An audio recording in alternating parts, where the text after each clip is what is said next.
आपका यूनिक प्रज्ञान यूट्यूब परिवार में मैं प्रज्ञान सर हार्दिक स्वागत करता हूं, वंदन करता हूं, अभिनंदन करता हूं। प्यारे साथियों, आज की इस पाठचर्या में हम लोग अध्ययन करने वाले हैं आधुनिक काल से बड़े ही महत्वपूर्ण प्रश्नों का। तो आज की इस पाठचर्या को प्रारंभ करें इससे पूर्व अगर वीडियो को पहली बार देख रहे हैं तो चैनल पर नए हैं तो कृपया चैनल को सब्सक्राइब, वीडियो को लाइक और शेयर करना बिल्कुल ना भूलें। तो बिना समय गंवाए साथियों प्रारंभ करेंगे आज की पाठचर्या और देखेंगे आज की पाठचर्या में हम लोग क्या पढ़ने वाले हैं। कल्याणी जयशंकर प्रसाद के किस नाटक की पात्रा है, इसका आपको जवाब बताना है। फटाफट उत्तर चयनित करिए आप लोग। कल्याणी जयशंकर प्रसाद के किस नाटक की पात्रा है और जवाब में आपने चंद्रगुप्त को चुन लिया तो बिल्कुल सही जवाब विकल्प 3। अगला प्रश्न, निम्नलिखित उपन्यासों के लिए उपयुक्त उपन्यासकार पर चिन्ह लगाइए, यानी आपको उपन्यास का नाम दिया गया है और किस रचनाकार या किस लेखक द्वारा लिखा गया उपन्यास है, इसका आपको जवाब बताना है। तो बड़ा ही आसान सा प्रश्न है। सेवा सदन उपन्यास के लेखक और सेवा सदन उपन्यास का लेखक मुझे उम्मीद है कि आपने प्रेमचंद्र को चुना होगा। विकल्प 1 के साथ आप गए बिल्कुल सही जवाब। अगला प्रश्न, निर्मला उपन्यास किसके द्वारा लिखा गया है, इसका आपको जवाब बताना है। निर्मला उपन्यास किसके द्वारा लिखा गया है? निर्मला उपन्यास के उपन्यासकार के रूप में आपने मुंशी प्रेमचंद्र को चुना, बिल्कुल सही जवाब। अगला प्रश्न है कि तितली उपन्यास किसके द्वारा लिखा गया है, इसका आप जवाब बताइए। तितली उपन्यास किसके द्वारा लिखा गया है? तितली उपन्यास का उपन्यासकार आपने चयनित कर लिया जयशंकर प्रसाद जी को, तो बिल्कुल सही जवाब। अगला प्रश्न बड़े ही आसान से सब प्रश्न है। त्यागपत्र किसके द्वारा लिखा गया उपन्यास है, फटाफट उत्तर बताइए। त्यागपत्र उपन्यास का उपन्यासकार कौन है और इस प्रश्न का जवाब आपने चयनित किया जैनेन्द्र को, तो बिल्कुल सही जवाब। अगला प्रश्न, चित्रलेखा किसके द्वारा लिखा गया उपन्यास है? चित्रलेखा किसके द्वारा लिखा गया उपन्यास है, इसका आपको जवाब बताना है। इस प्रश्न का जवाब मुझे उम्मीद है कि आपने भगवती चरण वर्मा जी को चुना होगा, तो बिल्कुल सही जवाब। अगला प्रश्न, अंतिम आकांक्षा किसके द्वारा लिखा गया उपन्यास है? अंतिम आकांक्षा उपन्यास के उपन्यासकार कौन है, इसका आपको जवाब बताना है। अंतिम आकांक्षा उपन्यास का उपन्यासकार आपने चयनित कर लिया विकल्प 2 सियाराम शरण गुप्त को, तो बिल्कुल राइट आंसर। अगला प्रश्न, कुंडली चक्र, कुंडली चक्र किसके द्वारा लिखा गया है? कुंडली चक्र के रचनाकार कौन है, जल्दी से उत्तर बताइए। और इस प्रश्न का जवाब आपने चयनित किया वृंदावन लाल वर्मा को, तो बिल्कुल सही जवाब। अगला प्रश्न, निरूपमा किसके द्वारा लिखा गया उपन्यास है? निरूपमा उपन्यास के उपन्यासकार कौन है, फटाफट उत्तर बताइए। प्रश्न संख्या 311 का सही जवाब क्या होगा? और निरूपमा उपन्यास के उपन्यासकार के रूप में आपने चुना सूर्यकांत त्रिपाठी निराला जी को, तो बिल्कुल सही जवाब। अगला प्रश्न है कि विराटा की पद्मिनी, विराटा की पद्मिनी किसके द्वारा लिखा गया उपन्यास है? विराटा की पद्मिनी उपन्यास के उपन्यासकार कौन है? तो विराटा की पद्मिनी उपन्यास वृंदावन लाल वर्मा द्वारा लिखा गया उपन्यास है। अगला प्रश्न है कि अप्सरा उपन्यास के उपन्यासकार कौन है? प्रश्न संख्या 313, अप्सरा उपन्यास के उपन्यासकार कौन है? अप्सरा उपन्यास का उपन्यासकार आपने अगर चुन लिया है सूर्यकांत त्रिपाठी निराला जी को, तो बिल्कुल सही जवाब विकल्प 2। अगला प्रश्न, प्रश्न संख्या 314, राम रहीम, राम रहीम किसके द्वारा लिखा गया उपन्यास है? राम रहीम उपन्यास के उपन्यासकार कौन है, फटाफट उत्तर बताइए। प्रश्न संख्या 314 का सही जवाब अगर आपने चुना है विकल्प राधिका रमण प्रसाद सिंह को, तो बिल्कुल सही जवाब। अगला प्रश्न, अगला प्रश्न है कि जैनेन्द्र का प्रथम उपन्यास कौन सा है? जैनेन्द्र द्वारा लिखा गया प्रथम उपन्यास कौन सा है, इसका आपको जवाब बताना है। प्रश्न संख्या 315 का सही जवाब आपने चुना विकल्प 3 परख को, तो बिल्कुल सही जवाब। अगला प्रश्न, अगला प्रश्न है कि निम्न में से जैनेन्द्र का कौन सा उपन्यास छायावाद युग का नहीं है, इसका आपको जवाब बताना है। छायावाद युग का कौन सा उपन्यास जैनेन्द्र द्वारा लिखा गया नहीं है, इसका आपको जवाब बताना है। और इस प्रश्न का जवाब आपने चुना सुखदा को, तो बिल्कुल सही जवाब। अगला प्रश्न है कि निम्न में से वृंदावन लाल वर्मा द्वारा कौन सा उपन्यास सामाजिक उपन्यास है, इसका आपको जवाब बताना है। वृंदावन लाल वर्मा द्वारा लिखा गया इसमें से सामाजिक उपन्यास कौन सा है, इसका आपको उत्तर बताना है। और उनके द्वारा लिखा गया सामाजिक उपन्यास आपने चयनित किया प्रत्यागत को, तो बिल्कुल सही जवाब। अगला प्रश्न है कि शैतान की आंखें किसके द्वारा अनुदित उपन्यास है। शैतानी आंखें उपन्यास किसके द्वारा अनुवादित उपन्यास है, इसका आपको जवाब बताना है। प्रश्न संख्या 318 का राइट आंसर आपने चुन लिया होगा राहुल सांकृत्यायन जी को, तो बिल्कुल सही जवाब। अगला प्रश्न संख्या 319 है कि 3 वर्ष उपन्यास के लेखक कौन है। 3 वर्ष उपन्यास किसके द्वारा लिखा गया है। प्रश्न संख्या 319 का राइट आंसर आपने चुन लिया भगवती चरण वर्मा जी को, तो विकल्प 1 बिल्कुल सही जवाब। अगला प्रश्न, गोदान का गोबर किस वर्ग का प्रतिनिधित्व करता है। गोदान का गोबर किस वर्ग का प्रतिनिधित्व करता है, इसका आपको जवाब बताना है। प्रश्न संख्या 320 का राइट आंसर आपने चयनित कर लिया नई रूढ़ि विरोधी पीढ़ी के किसान युवक का, तो बिल्कुल सही जवाब।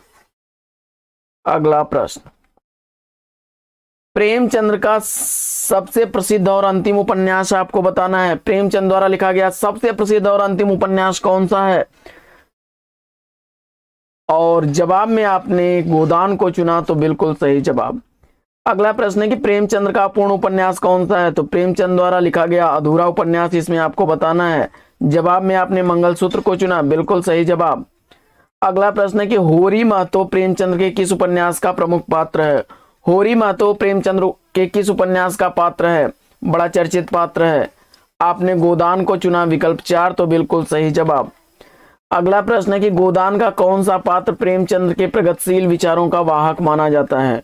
गोदान का कौन सा पात्र प्रेमचंद्र के प्रगतिशील विचारों का वाहक माना जाता है, इसका आपको जवाब बताना है। प्रश्न संख्या 324 का राइट आंसर आपने चुन लिया प्रोफेसर मेहता को, तो बिल्कुल सही जवाब। अगला प्रश्न है कि गोदान का प्रकाशन वर्ष बता दीजिए। 325 प्रश्न संख्या 325 का राइट आंसर आपको बताना है। गोदान का प्रकाशन वर्ष है 1936 ईस्वी, विकल्प 3 इसका सही जवाब। अगला प्रश्न है कि सूरदास प्रेमचंद्र के किस उपन्यास का पात्र है। सूरदास प्रेमचंद्र के किस उपन्यास का पात्र है। प्रश्न संख्या 326 का सही जवाब आपने चुन लिया रंगभूमि को, तो बिल्कुल सही जवाब। अगला प्रश्न है कि भगवती चरण वर्मा के किस उपन्यास में पाप पुण्य की व्याख्या को आधार बनाया गया है। भगवती चरण वर्मा के किस उपन्यास में पाप पुण्य की व्याख्या को आधार बनाया गया है। प्रश्न संख्या 327 का सही जवाब अगर आपने चुन लिया है चित्रलेखा को, तो बिल्कुल सही जवाब। अगला प्रश्न, निम्न में से किसके उपन्यास गांधीवादी दर्शन पर आधारित होते हैं। गांधीवादी दर्शन पर आधारित उपन्यास किसके हैं। प्रश्न संख्या 328 का सही जवाब आपने सियाराम शरण गुप्त को चुना, बिल्कुल सही जवाब। अगला प्रश्न है कि हिंदी में मनोवैज्ञानिक उपन्यासों की परंपरा का पुरस्कर्ता किसे माना जाता है। हिंदी में मनोवैज्ञानिक उपन्यासों की परंपरा का पुरस्कर्ता किसे माना जाता है। प्रश्न संख्या 329 का सही जवाब आपने चुन लिया है जैनेन्द्र को, तो बिल्कुल सही जवाब। अगला प्रश्न है कि मृणाल जैनेन्द्र के किस उपन्यास का पात्र है। मृणाल जैनेन्द्र द्वारा लिखे गए किस उपन्यास का पात्र है। प्रश्न संख्या 330 का सही जवाब आपने चुना विकल्प 1 त्याग पत्र को, तो बिल्कुल सही उत्तर। अगला प्रश्न है कि प्रतिज्ञा प्रेमचंद्र के किस पूर्व लिखित उपन्यास का परिष्कृत रूप था। प्रतिज्ञा प्रेमचंद द्वारा लिखे गए किस उपन्यास का परिष्कृत रूप था, और इस प्रश्न का जवाब आपने प्रेमा अर्थात 2 सखियों का विवाह विकल्प 2 को चुना, तो बिल्कुल सही जवाब। अगला प्रश्न है कि हिंदी कथा साहित्य की मनोरंजन के स्तर पर उठाकर जीवन के साथ जोड़ने का प्रथमतः प्रयास किसने किया। हिंदी कथा साहित्य को मनोरंजन के स्तर से उठा करके जीवन के साथ जोड़ने का पहला प्रयास करने वाले इसमें लेखक हैं मुंशी प्रेमचंद्र, विकल्प 1 इसका बिल्कुल सही जवाब। अगला प्रश्न है कि प्रेमचंद्र का कौन सा उपन्यास ग्रामीण जीवन का महाकाव्य कहलाता है। प्रेमचंद द्वारा लिखा गया कौन सा उपन्यास ग्रामीण जीवन और कृषि संस्कृति का महाकाव्य कहलाता है? इसका आपको जवाब बताना है। प्रश्न संख्या 333 का राइट आंसर आपने गोदान को चुना, बिल्कुल सही जवाब। अगला प्रश्न है कि प्रगतिशील लेखक संघ की स्थापना किस वर्ष हुई थी? प्रगतिशील लेखक संघ की स्थापना वर्ष क्या है आपको बताना है, और इस प्रश्न का जवाब आपने 1936 ईस्वी चुना, तो बिल्कुल सही जवाब। निम्न में से किस पत्र पत्रिका में नारी विषयक समस्याओं और लेखिकाओं को प्राथमिकता दी जाती थी? प्रश्न संख्या 335 में अगर आपने चयनित कर लिया है चांद को, तो बिल्कुल सही जवाब। अगला प्रश्न संख्या 336 है, हिंदी में दैनिक पत्रों की परंपरा का सूत्रपात करने का श्रेय किस पत्र को है? हिंदी में दैनिक पत्रों की परंपरा का सूत्रपात करने का श्रेय किस पत्र को जाता है? प्रश्न संख्या 336 का सही जवाब भारत मित्र चुन करके आपने बिल्कुल सही उत्तर दिया। अगला प्रश्न, गांधी जी के असहयोग आंदोलन का समर्थन करने वाले पत्रों में कौन सा पत्र अग्रणी समझा जाता था? गांधी जी के असहयोग आंदोलन का समर्थन करने वाले पत्रों में कौन सा पत्र अग्रणी समझा जाता था? इसका आपको जवाब बताना है, और इस प्रश्न का जवाब आपने स्वतंत्र को चुन करके बिल्कुल सही जवाब दिया। अगला प्रश्न है कि क्या लिखूं निबंध के निबंधकार कौन है? क्या लिखूं निबंध के निबंधकार कौन है? प्रश्न संख्या 338 का सही जवाब आपने पदुमलाल पुन्नालाल बख्शी को चुना, तो बिल्कुल सही जवाब विकल्प ए। अगला प्रश्न, प्रेमचंद्र के समकालीन कहानीकार इसमें से कौन नहीं है? मुंशी प्रेमचंद्र के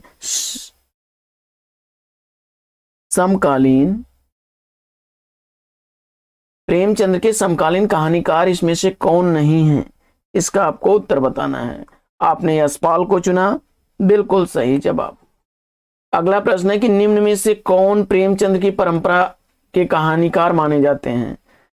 इसमें से कौन प्रेमचंद्र की परंपरा के कहानीकार माने जाते हैं? इसका आपको जवाब बताना है, और इस प्रश्न का जवाब आपने सुदर्शन को चुना, विकल्प एक, तो बिल्कुल सही जवाब। अगला प्रश्न है कि मछुआ कहानी के लेखक कौन है?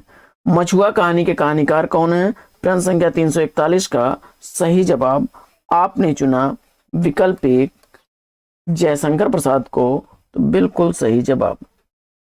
अगला प्रश्न है कि प्रेमचंद्र की पहली कहानी कौन सी है? तो देखिए इसमें विद्वानों में मतभेद है। वैसे प्रेमचंद्र की पहली कहानी सौत मानी जाती है, विकल्प 4 इसका राइट आंसर है। अगला प्रश्न, प्रेमचंद्र की पंच परमेश्वर कहानी का प्रकाशन वर्ष आपको बताना है। मुंशी प्रेमचंद्र की पंच परमेश्वर कहानी का प्रकाशन वर्ष आपको बताना है, और आपने 1916 ईस्वी चुना, बिल्कुल सही जवाब। अगला प्रश्न है कि सौत कहानी का प्रकाशन वर्ष क्या है? सौत कहानी का प्रकाशन वर्ष आपको बताना है, और सौत कहानी का प्रकाशन वर्ष आपने 1915 ईस्वी चुना, तो बिल्कुल सही जवाब। अगला प्रश्न है कि झबरा कुत्ता प्रेमचंद्र की किस कहानी का पात्र है? झबरा कुत्ता प्रेमचंद्र की किस कहानी का पात्र है? और आपने जवाब में चुन लिया है पूस की रात को, तो बिल्कुल सही जवाब। अगला प्रश्न है कि प्रेमचंद्र की अंतिम कहानी कौन सी है? मुंशी प्रेमचंद्र की अंतिम कहानी आपको बताना है, और प्रश्न संख्या 346 का राइट आंसर आपने कफन को चुना, तो बिल्कुल सही जवाब। अगला प्रश्न है कि घीसू माधव प्रेमचंद्र के किस कहानी के पात्र हैं? घीसू और माधव मुंशी प्रेमचंद्र के किस कहानी के पात्र हैं? इसका आपको जवाब बताना है। इस प्रश्न का जवाब आपने चयनित किया कफन कहानी को, तो बिल्कुल सही जवाब। अगला प्रश्न है कि दामुल का कैदी किसके द्वारा लिखी गई कहानी है? दामुल का कैदी कहानी का कहानीकार आपने मुंशी प्रेमचंद्र को चुना, बिल्कुल सही जवाब। पिंजरे की उड़ान किसके द्वारा लिखी गई कहानी है? पिंजरे की उड़ान कहानी के कहानीकार आपने यशपाल को चुना, बिल्कुल सही जवाब। सतमी के बच्चे कहानी के कहानीकार कौन है? सतमी के बच्चे कहानी का कहानीकार आपने चयनित किया राहुल सांकृत्यायन जी को, तो बिल्कुल सही जवाब। अगला प्रश्न है कि जुदाई की शाम का गीत किसके द्वारा लिखी गई कहानी है? प्रश्न संख्या 351 का सही जवाब आपने चुन लिया उपेंद्रनाथ को, तो बिल्कुल सही जवाब। अगला प्रश्न है कि इसमें से यशपाल की कहानी कौन सी है, इसका आपको जवाब बताना है। यशपाल द्वारा लिखी गई कहानी इसमें आपको बताना है और इस प्रश्न का जवाब आपने विकल्प 2 को चुना, मकरील, बिल्कुल सही जवाब। अगला प्रश्न है अश्क किस साहित्यकार का उपनाम है, अश्क किस साहित्यकार का उपनाम है, जवाब में आपने उपेंद्र नाथ अश्क को चुना, तो बिल्कुल सही जवाब। अगला प्रश्न है कि अंतःपुर का प्रारंभ कहानी के कहानीकार कौन है, अंतःपुर का प्रारंभ कहानी का कहानीकार आपने राय कृष्णदास को चुना, बिल्कुल सही जवाब। अगला प्रश्न है कि प्रेमचंद्र की आत्माराम कहानी में किस पशु अथवा पक्षी की भूमिका है, प्रेमचंद द्वारा लिखी गई आत्माराम कहानी जो है इसमें किस पशु अथवा पक्षी की भूमिका निभाई गई है, और जवाब में आपने तोता को चुना, तो बिल्कुल सही जवाब। अगला प्रश्न है कि मैकू कहानी के लेखक कौन है, मैकू कहानी के कहानीकार कौन है, प्रश्न संख्या 356 का राइट आंसर मुंशी प्रेमचंद चुना आपने, बिल्कुल सही जवाब। प्रेमचंद ने किस प्रकार की कहानियां न के बराबर लिखी हैं, मुंशी प्रेमचंद द्वारा लिखी गई किस प्रकार की कहानियां न के बराबर लिखी गई हैं, प्रश्न संख्या 357 में अगर आपने ऐतिहासिक चुना तो बिल्कुल सही जवाब। अगला प्रश्न है कि निम्न में से प्रेमचंद युगीन साहित्य कहानीकार कौन नहीं है, मुंशी प्रेमचंद के समकालीन कहानीकार इसमें कौन नहीं है, प्रश्न संख्या 358 में अगर आपने यशपाल को चुना तो बिल्कुल सही जवाब। अगला प्रश्न है कि अगर आप भारत की समस्त जनता के आचार विचार, भाषा, भाव, रहन सहन, आशा आकांक्षा, सुख दुख और सूझबूझ जानना चाहते हैं तो प्रेमचंद से उत्तम परिचायक आपको नहीं मिल सकता, यह कथन किसका है, प्रश्न संख्या 359 का राइट आंसर आपने आचार्य हजारी प्रसाद द्विवेदी जी को चुना, तो विकल्प 2 इस प्रश्न का बिल्कुल सही जवाब। अगला प्रश्न है कि ज्ञान के साथ भावना का भी विकास होता है, साहित्य के संदर्भ में यह कथन किसका है, ज्ञान के साथ भावना का भी विकास होता है, साहित्य के संदर्भ में यह कथन किसका है, इसका आपको जवाब बताना है। प्रश्न संख्या 360 का सही जवाब आपने चुना आचार्य रामचंद्र शुक्ल को, तो बिल्कुल सही जवाब। अगला प्रश्न है कि मनुष्यानंद उपन्यास के लेखक कौन है, मनुष्यानंद उपन्यास का उपन्यासकार आपको बताना है। मनुष्यानंद उपन्यास के उपन्यासकार के रूप में आपने पांडे चंद शर्मा उग्र को चुना, तो बिल्कुल सही जवाब। अगला प्रश्न है कि हार की जीत कहानी के कहानीकार कौन है, हार की जीत कहानी के कहानीकार कौन है, इसमें प्रश्न संख्या 362 का सही जवाब आपने सुदर्शन को चुना, बिल्कुल सही जवाब। अगला प्रश्न है कि प्रेमचंद्र को कबीर के बाद हिंदी का सबसे बड़ा व्यंगकार किसने माना है, मुंशी प्रेमचंद्र को कबीर के बाद हिंदी का सबसे बड़ा व्यंगकार किसने माना है, और इस प्रश्न का जवाब आपने रामविलास शर्मा को चुना, तो बिल्कुल सही जवाब। अगला प्रश्न है कि मोटे राम शास्त्री किसकी व्यंग्यात्मक कहानी है, इसका आपको जवाब बताना है। मोटे राम शास्त्री किसकी व्यंग्यात्मक कहानी है, प्रश्न संख्या 364 का सही जवाब आपने चयनित कर लिया मुंशी प्रेमचंद्र को, तो विकल्प 1 इस प्रश्न का बिल्कुल सही जवाब। अगला प्रश्न है कि प्रेमचंद्र की शतरंज के खिलाड़ी किस प्रकार की रचना है, मुंशी प्रेमचंद द्वारा लिखी गई शतरंज के खिलाड़ी किस प्रकार की रचना है, और प्रश्न संख्या 365 का सही जवाब आपने चुना विकल्प 2 ऐतिहासिक, तो बिल्कुल सही जवाब। अगला प्रश्न गुंडा शीर्षक प्रसिद्ध किसकी कहानी है, यानी गुंडा कहानी के कहानीकार कौन है, इसका आपको जवाब बताना है, और मुझे उम्मीद है कि इस प्रश्न का जवाब भी आपने जयशंकर प्रसाद को चुना, तो विकल्प 4 बिल्कुल सही जवाब। अगला प्रश्न है कि जैनेन्द्र का पहला कहानी संग्रह कौन सा है, जैनेन्द्र द्वारा लिखा गया पहला कहानी संग्रह आपको बताना है, और उत्तर में आपने फांसी चुना, तो बिल्कुल सही जवाब। अगला प्रश्न है कि अस्क जी का पहला कहानी संग्रह कौन सा है, और इस प्रश्न का जवाब आपने सेलेक्ट कर लिया जुदाई की शान का गीत, तो बिल्कुल सही जवाब। अगला प्रश्न है कि फांसी का प्रकाशन वर्ष आपको बताना है, फांसी कहानी संग्रह का प्रकाशन वर्ष बताइए। फटाफट उत्तर चयनित करिए। उत्तर में आपने चुन लिया 1929 ईस्वी, तो बिल्कुल सही जवाब। अगला प्रश्न है कि डांची कहानी के लेखक कौन है। डांची कहानी के कहानीकार आपको बताना है और जवाब में आपने उपेंद्र नाथ को चुना, तो बिल्कुल सही जवाब।